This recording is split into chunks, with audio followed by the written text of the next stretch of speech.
Hello everyone, আসসালামু আলাইকুম। It's me Alamgir Ahmed, another brand new ভিডিওতে আপনাদের সকলকে স্বাগতম জানাচ্ছি চাঁপাইনবাবগঞ্জ থেকে। আমি এখন দাঁড়িয়ে আছি চাঁপাইনবাবগঞ্জের সিএনজি স্ট্যান্ডে। তো সকাল থেকেই কিন্তু ঝিরি ঝিরি বৃষ্টি হচ্ছে। এর আগের পর্বে আমি আপনাদেরকে দেখিয়েছিলাম কিভাবে সিরাজগঞ্জ থেকে চাঁপাইনবাবগঞ্জ আসবেন। তো যারা যারা ভিডিওটি দেখেননি, ডেসক্রিপশনে লিংক দেওয়া আছে, গিয়ে দেখে আসবেন। তো এই পর্বে আমি আপনাদেরকে দেখাবো কিভাবে চাঁপাইনবাবগঞ্জ থেকে দর্শনীয় স্থানগুলো ভ্রমণ করবেন, কিভাবে যাবেন, কোথায় থাকবেন, সবকিছু থাকছে আজকের ভিডিওতে। সম্পূর্ণ ভিডিওটা দেখার অনুরোধ রইল। তাহলে চলুন শুরু করে দেই আজকের ভিডিওটা।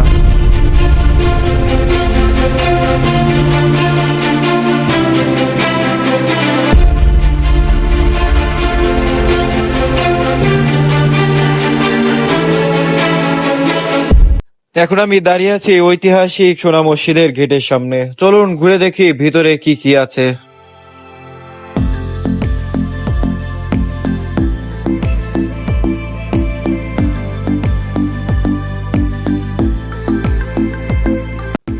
উপরের গম্বুজগুলো নাকি একসময় সোনা দিয়ে মোড়ানো ছিল, যে কারণে এই মসজিদটির নামকরণ করা হয় সোনা মসজিদ।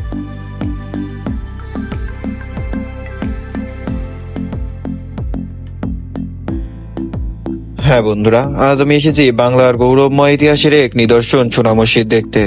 এটি শুধু একটি ধর্মীয় স্থান নয়, বরং বাংলার সুলতানি আমলের ঐতিহাসিক স্থাপত্যশীল এক অপূর্ব চিহ্ন। চলুন ঘুরে দেখি সোনার মসজিদটি কত সুন্দর।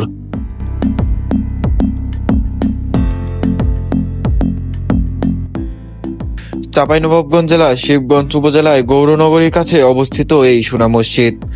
এই মসজিদটি নির্মাণ করা হয় প্রায় 1500 শতকের দিকে হোসেন শাহ বা তার পুত্র নাসির উদ্দিন নুরশাদ আমলে। মসজিদের গম্বুজগুলো এবং বাইরের দেয়ালের কারো পাথরগুলো নিখুঁতভাবে কাজ করা হয়েছে। এই মসজিদের মূল আকর্ষণ হচ্ছে এই খোদাই করা কালো পাথরগুলো।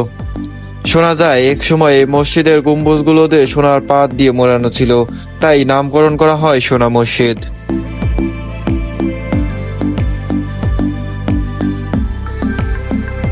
আমার জীবনের দেখা প্রথম হচ্ছে এইরকম একটা মসজিদ, যার নিদর্শন বহু বছর পুরনো।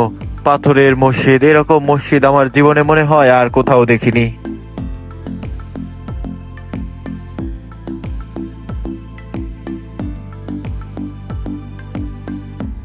সকাল থেকে বৃষ্টি হওয়ার কারণে মসজিদটা পুরোপুরি একদম ভিজে আছে।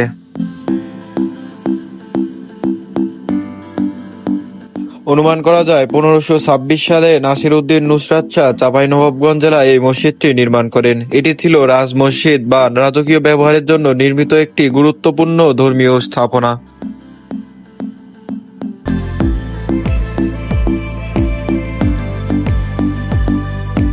সুলতানি আমলে নির্মিত সোনা মসজিদ ছিল এক অসাধারণ স্থাপত্যশীল নিদর্শন। আপনারা যে দরজাটি দেখতে পাচ্ছেন, সেটা কিন্তু সেই সুলতানি আমলের ব্যবহৃত একটি দরজা।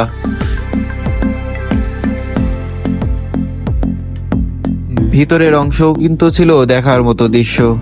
তার আগে আমি আপনাদেরকে একটু বাইরের দৃশ্যটা ভালো করে দেখিয়ে নিচ্ছি।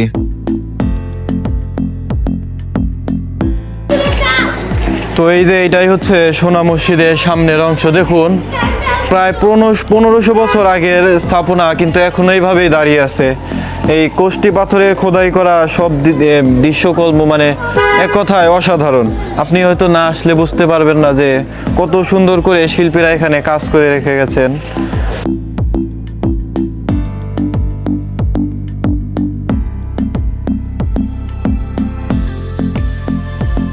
হ্যাঁ বন্ধুরা, আমি এখন আপনাদেরকে মসজিদের ভিতরের অংশ দেখাচ্ছি। দেখতে পাচ্ছেন কত সুন্দর করে পাথর খোদাই করে ডিজাইন করা হয়েছিল তখনকার সময়ে।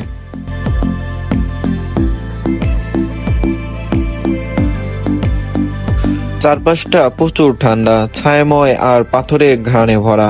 এই মসজিদের প্রতিটি দেয়াল, গম্বুজ সবকিছু যেন ইতিহাসের সাক্ষী হয়ে দাঁড়িয়ে আছে।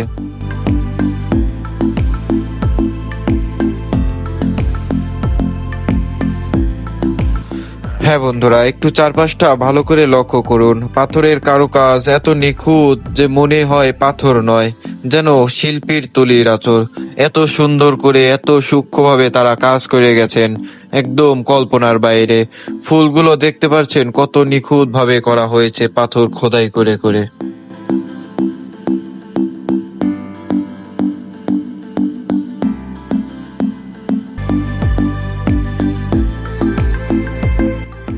আমার সামনে যে উঁচু পিলার কিংবা মস দেখতে পাচ্ছেন, এখান থেকে ইমাম সাহেব দাঁড়িয়ে মুসল্লিদের উদ্দেশ্যে নির্দেশনা দিতেন, বিশেষত শুক্রবার বা উৎসবের দিনে। এখানেই ছিল ইমাম সাহেবের থেকে বেজে উঠতেন ইসলামের নির্দেশনার বাণী। শত শত বছর আগে এখানে দাঁড়িয়ে মানুষের খুতবা শুনতো, প্রার্থনায় মগ্ন হতো।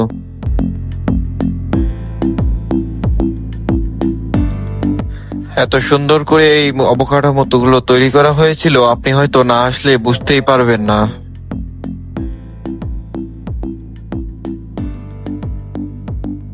মূলত কালো পাথর, চুন, সুকুরি, পোড়া ইট দিয়ে এগুলো নির্মাণ করা হয়। দেয়ালগুলো ছিল মোটা ও মজবুত, যা শত বছর পরও আজও দাঁড়িয়ে আছে। এই পাথরের দেয়ালে খোদাই করা প্রতিটা নকশা যেন এক একটা ইতিহাসের ফুলের পাতার মতো। এই কারুকাজ, আরবি আয়াত, জ্যামিতিক ডিজাইন সব মিলিয়ে যেন একটা স্থাপনা নয়, যেন এক একটা শিল্পকাব্য গাঁথা হয়েছে।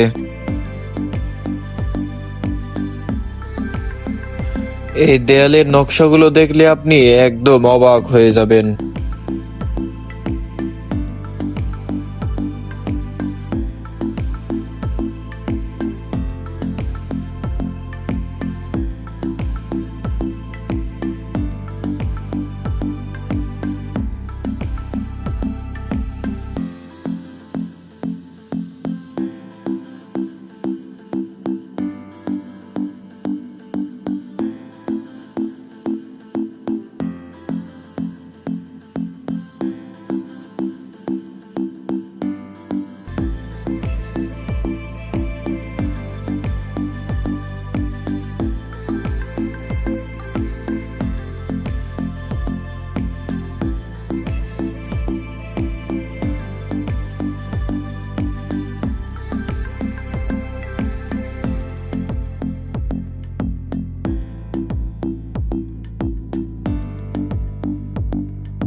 এখানকার প্রত্যেকটা দরজা জানালাগুলো যেন আজও গল্প বলে সেই শত বছর আগের ইতিহাস।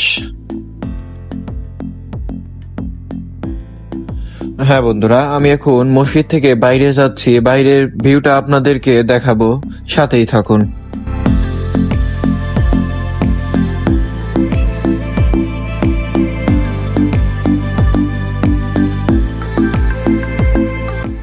হ্যাঁ বন্ধুরা, এটাই হচ্ছে মসজিদের বাইরের দেয়ালের অংশ। কত সুন্দর করে সূক্ষ্মভাবে ডিজাইন করা হয়েছে। দেয়ালের মাঝখানে ও খিলানের চারপাশে রয়েছে পাথরের খোদাই করা ফুল, লতাপাতা। এসব খোদাই করা নিখুঁতভাবে শত বছর পরেও আজও স্পষ্ট দেখা যাচ্ছে। প্রতিটি প্রবেশ পথ এবং জানালার ওপারে ছিল ধানকৃত খিলান, যার চারপাশে ছিল সূক্ষ্ম অলংকার। এই খিলানগুলোর উপরে দেওয়া হয়েছে পাথরের পাতলা লতা, যা ডিজাইন এখনো দৃশ্যমান।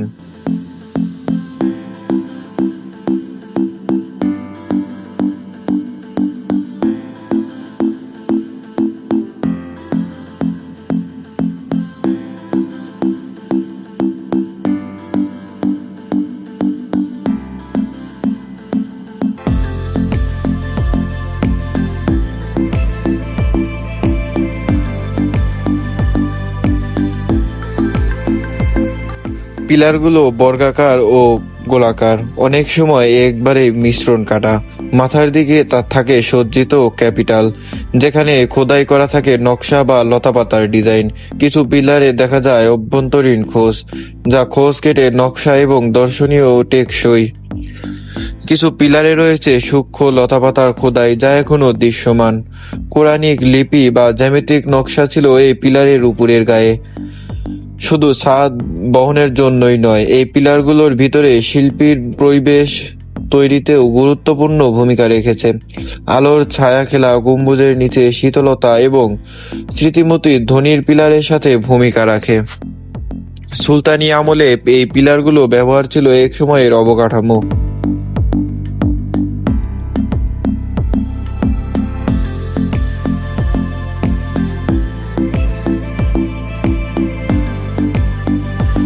এখানকার ইটগুলো একদম ছোট ছোট। আমি আপনাদেরকে এর আগে দেখিয়েছিলাম নাটোরের রাজবাড়ি, সেখানকার ইটগুলো কিন্তু প্রায় এইরকমই।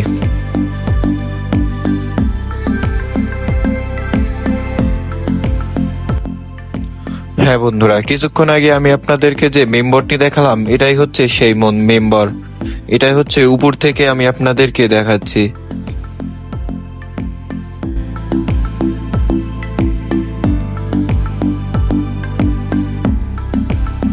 সকাল থেকে বৃষ্টি হওয়ার কারণে মসজিদ কিন্তু প্রায় ভিজে আছে।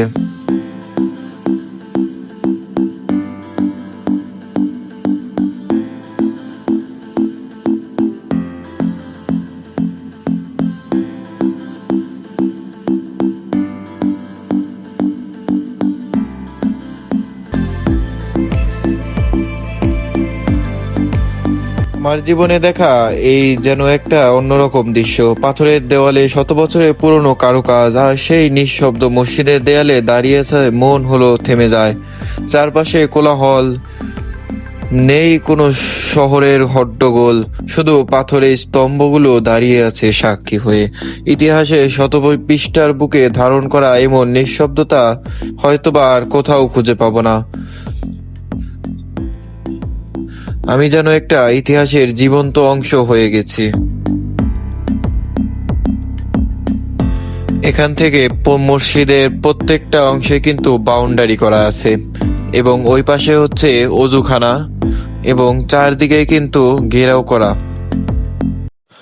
হ্যাঁ বন্ধুরা, এতক্ষণ আমি আপনাদেরকে দেখালাম মসজিদের বাইরের এবং ভিতরের অংশ। এখন বাইরে গিয়ে মসজিদের বাইরের অংশে কিছু সমাধি আছে, সেগুলো আপনাদের মাঝে এখন দেখাবো। তো চলুন দেখে আসি। তো এখানে দেখতে পাচ্ছেন যে আমি কিন্তু স্বাক্ষর দিচ্ছি। এখানে স্বাক্ষরটা মূলত যারা পর্যটক আসে তাদেরকে তাদের নাম, ঠিকানা এবং মোবাইল নাম্বার লিখে রেখে যায়। তো আমিও আমার নাম, ঠিকানা, মোবাইল নাম্বার লিখে গেলাম।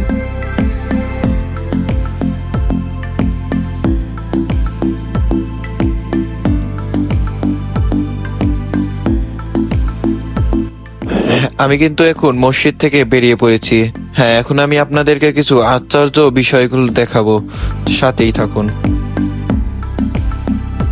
মসজিদ থেকে বেরিয়েই দেখতে পারবেন এইরকম সমাধি রাখা আছে। এখানে কিন্তু প্রায় 32টির অধিক সমাধি আছে, কিন্তু আমি সঠিক জানি না যে এখানে কাদের সমাধি রাখা আছে কিংবা কারা এখানে শুয়ে আছে। আমার লাইফে ফার্স্ট টাইম এরকম সমাধি দেখতেছি।